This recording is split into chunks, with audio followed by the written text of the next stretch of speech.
A little girl accidentally discovered her grandmother's secret. She and her sister were twins. One had married into a wealthy marquis's household, while the other had wed a poor man. Out of jealousy, the sister killed the grandmother and took her place. The girl was spared only because she was blind. However, branded as a bringer of bad luck, she was forcibly sent by the fake grandmother to a remote Taoist temple. 13 years passed. Through dedicated practice, the girl became the master of the temple, reaching the highest level of cultivation and holding immeasurable power. One day, a maid rushed to tell the girl that her mother was critically ill. She immediately descended the mountain and returned to the marquis's estate. The guards took her for a wandering blind Taoist nun and tried to drive her away. But when they reached for their swords, they found themselves unable to move at all, as if a heavy mountain pressed down on them. The false grandmother soon heard that the eldest young lady had returned. Startled, she dropped her teacup. When the girl entered the main hall, her father and brother were overjoyed and showered her with concern, asking if she had been well.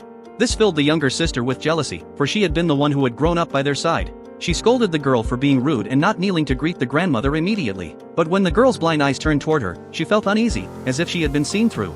The girl still refused to kneel. Seeing this, the false grandmother asked if she was still holding a grudge over a trivial matter from 13 years ago. Yet the girl replied that she had never forgotten her real grandmother. The false grandmother was so frightened that her prayer beads fell to the floor. Just as the girl was about to expose her identity, the maid rushed in to report that the mother had vomited blood again. She had to go to her mother at once. To her surprise, the illness was not incurable, but simply the result of long-term exhaustion. It turned out that after the girl had left home, the false grandmother stripped the mother of her household authority and appointed a new steward.